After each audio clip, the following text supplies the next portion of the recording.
आज माहितीचे उमेदवार उज्ज्वल निकम आपला उमेदवारी अर्ज दाखल करणार आहेत। वांद्रे पूर्व येथून उज्ज्वल निकम यांच्या नामांकन रॅलीला सुरुवात झाली आहे। या नामांकन रॅलीत मोठ्या संख्येने माहितीचे कार्यकर्ते सहभागी झाले आहेत। आम्ही मोठ्या बहुमताने विजयी होऊ अशी भावना कार्यकर्त्यांनी व्यक्त केली आहे। तर यावेळी शिवसेनेचे आमदार मंगेश कुडाळकर यांनी प्रतिक्रिया देत म्हणाले की आज माहितीचे उमेदवार उज्ज्वल निकम यांचा उमेदवारी अर्ज भरण्यात येणार आहे। मोठ्या जल्लोषात माहितीचे कार्यकर्ते उपस्थित झाले आहेत। एक उत्तम उमेदवार आम्हाला मिळाला आहे आणि नक्कीच या मिरवणुकीचे रूपांतर विजयात होईल ही आम्हाला खात्री आहे। ज्या प्रकारे मोदी सरकारने या देशासाठी आणि एकनाथ शिंदे यांच्या सरकारने या महाराष्ट्रासाठी काम केलेलं आहे ते सगळ्यांसमोर आहे।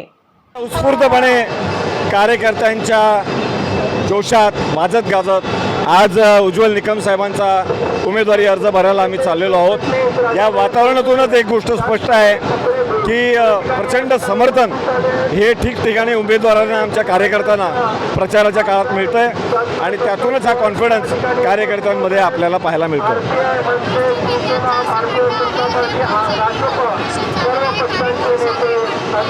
नाही, आम्हाला कुठल्याही उमेदवाराचं कुठलंही आव्हान नाही।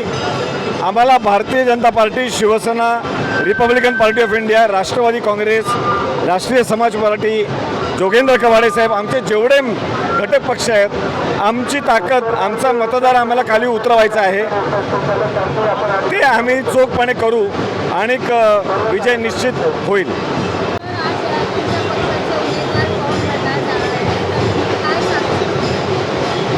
आज भारतीय जनता पार्टी शिवसेना महायुतीचे उमेदवार उज्ज्वल निकमजी आपला अर्ज दाखल करण्यात आहेत। मोठ्या संख्येने महायुतीचे कार्यकर्ते येथे उपस्थित आहे।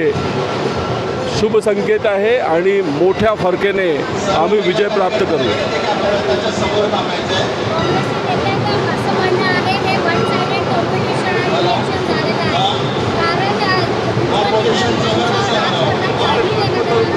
काँग्रेसच्या लोकांना समजलं आहे निश्चित वन साईड आहे, कारण मुंबईकर आणि उज्ज्वल निकम यांचा संबंध एकमेकाशी जुळलेला आहे। म्हणून निश्चित या ठिकाणून एक मताने लोक उज्ज्वल निकमना निवडून देतील। उमेदवार पद्मश्री ॲडव्होकेट उज्ज्वल निकम साहेब यांचा उमेदवारी अर्ज भरण्यात येणार आहे आणि त्याप्रसंगी बघितलं असेल मोठ्या जल्लोषात उत्साहामध्ये सर्वच माहितीचे कार्यकर्ते सहभागी झालेले आहेत आणि एक चांगलं उत्साहाचं वातावरण, एक चांगला उमेदवार या ठिकाणी आम्हाला भेटलेला आहे आणि नक्कीच या संपूर्ण मिरवणुकीचं रूपांतर विजयामध्ये झाल्याशिवाय राहणार नाही एवढी खात्री आहे।